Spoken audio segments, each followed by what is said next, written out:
It's unnerving to walk on ice that is as loud as this.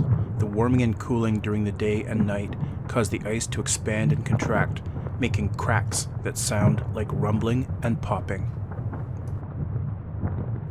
I drilled a test hole and found 12 inches of good safe ice. But I still need to be careful with open water between myself and the shore, and a large fissure in the ice directly in my path.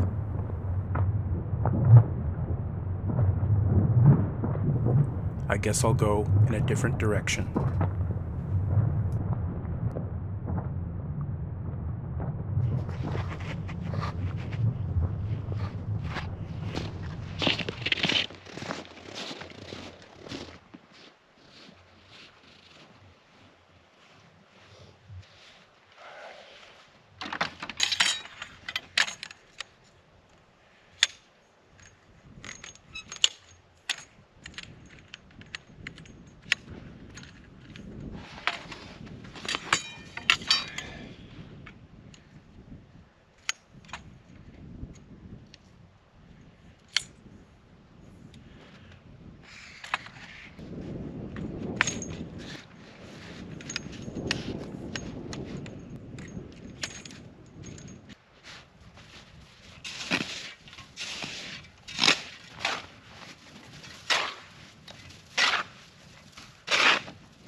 The tent wants to blow away right away. Let's keep that from happening.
The sound of the ice was constant day and night, and the pressure made some really interesting features.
There, I just powered down the Zolio. I just finished texting my wife, letting her know where I was.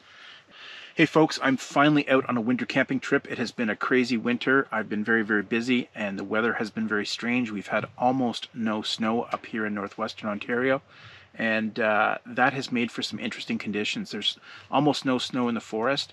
We've had some warm spells, and so whatever snow there was has melted. We've had some rain, and that has made the surface of the lake nice and smooth. I should have brought some skates. I almost regret that.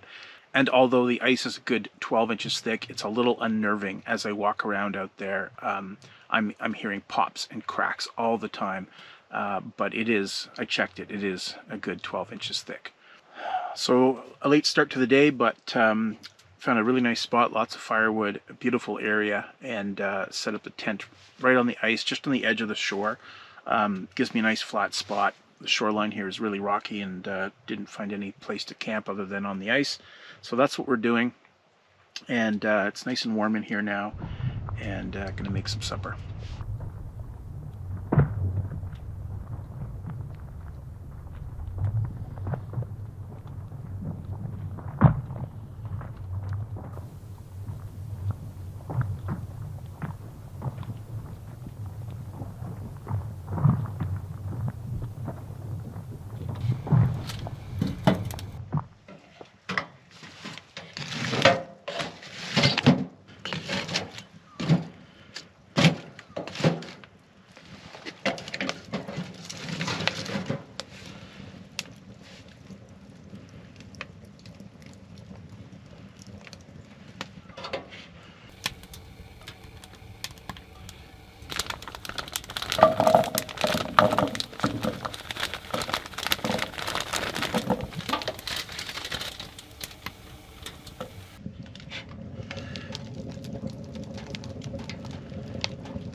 nice and pink on the inside. Well, that is supper. Steak is cooked perfectly.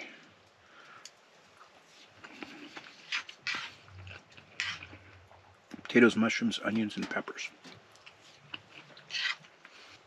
I forgot a fork. I always forget something when I go camping.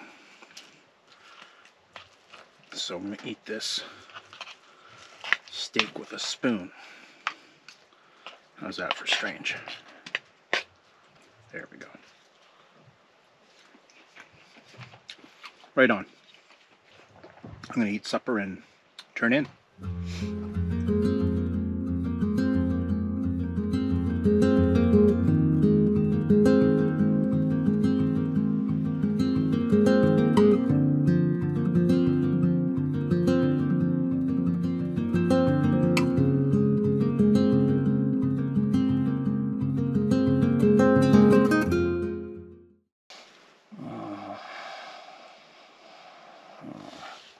Good morning. It's definitely time to get up. I had a terrible sleep last night. The air mattress I'm using still has a hole in it. It's a pretty good mattress. It's an Xped Downmat 7. Pretty high end. But soon after I bought it a few years ago, the cats got into the storage room and put their claws through it in a couple places. I fixed the main gash, and then I used the Xped, and I thought it was fine. But no, last year it leaked on me. And so, no problem, I'll just patch the other hole. So I found another hole, patched it, and it's leaking as fast as it did last year. I get about an hour of good sleep, and then the cold comes up through the bottom because the air is out, and my hip and my shoulder are right on the ice. So the sleeping bag helps a little bit, but it's not a good situation. So I don't think I'll be spending a second night out here tonight. It's too bad. It's a beautiful spot. Well, it's supposed to snow today as well. So I'm going to get up, make some breakfast, and maybe try some ice fishing. Oh, if it wasn't so cold, I'd lay here some more. So this is what it looks like. The mat is not holding any air. This is where I patched it last year, and this is where I patched it this year. The patch kits are great, as long as you get all the holes. The problem is, in the middle of the night, you have to flip the mattress over and pump it back up. And that involves this action as if you're doing CPR on someone. It works, but every hour and a half, that's an unrestful sleep for sure.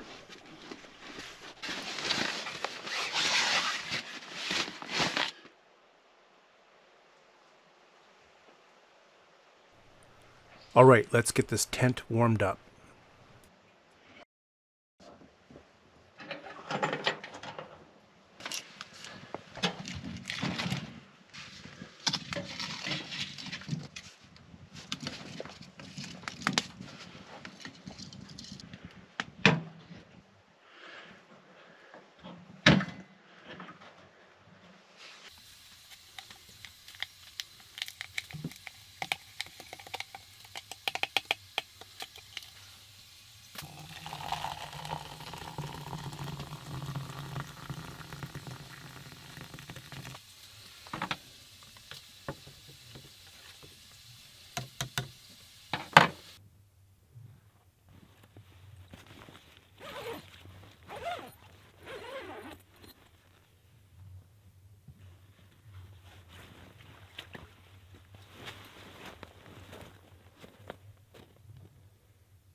Well, that's going to be breakfast. Yeah. Not the most imaginative menu, potatoes and onions and peppers again, but I kind of packed up rather quickly for this trip. It works though.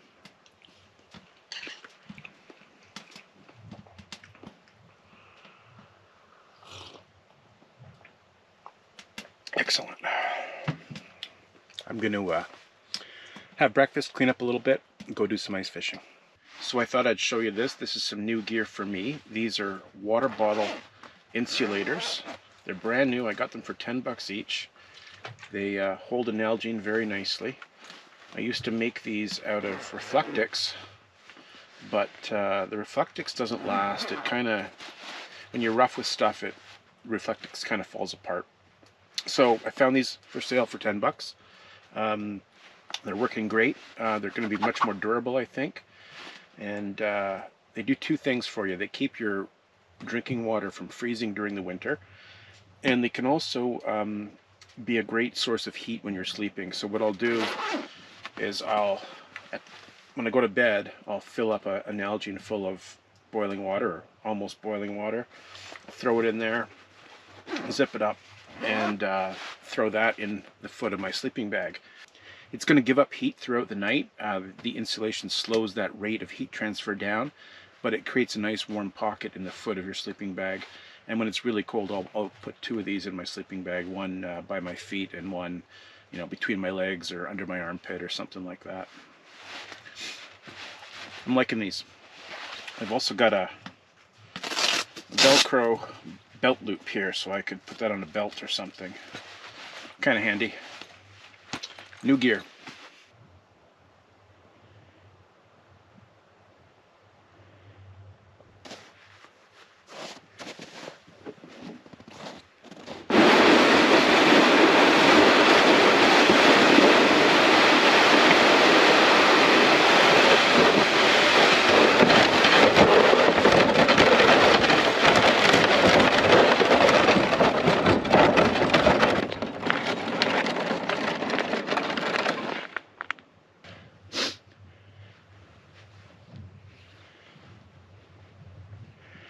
The weather is really changed. It's gonna snow soon, I think. It's supposed to snow this afternoon, but it might snow this morning. I've just found a spot not too far from camp. There's some rocks right behind me here. I'm about, 30, 40 feet away off those rocks in about 25 feet of water. And I'm using, what am I using here? I'm using one of these cool Rapala lures that you pull it up, drop it down, and it spins a little bit, moves around. A good opening lure, maybe to attract some fish to your spot. This could be an okay spot. Other people have fished here before. When I look around, I see lots of old ice fishing holes, and they're frozen in, but you can see the pattern of them down through the ice.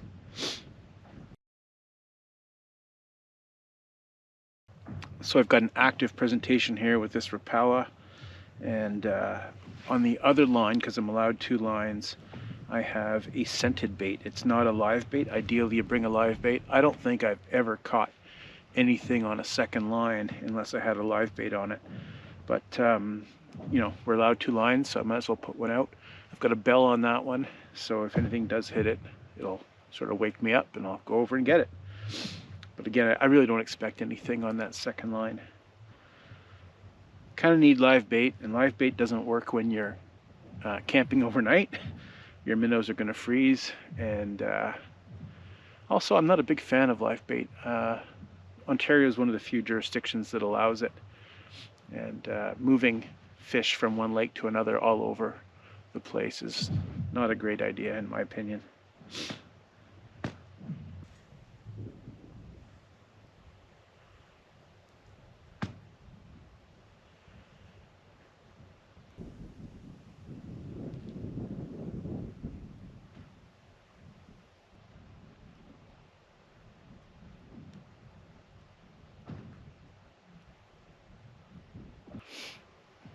Damn.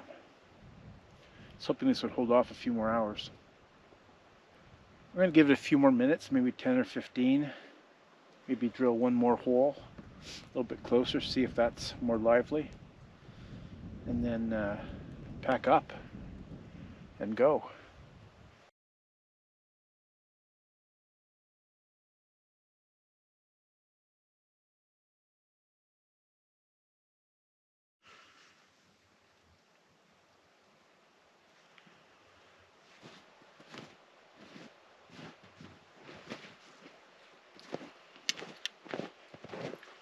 Don't want to lose anything in the snow, that's for sure.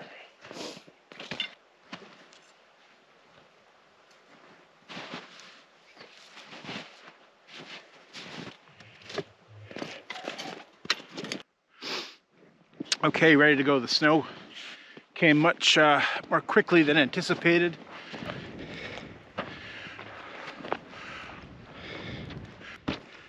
There we go. Got snow underneath my grippers here.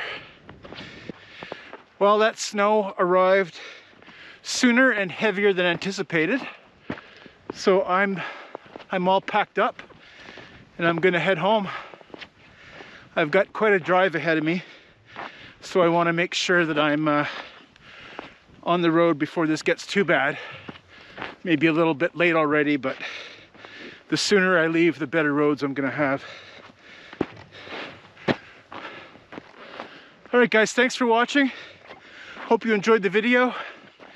As always, have a great day, and I'll see you in the next one.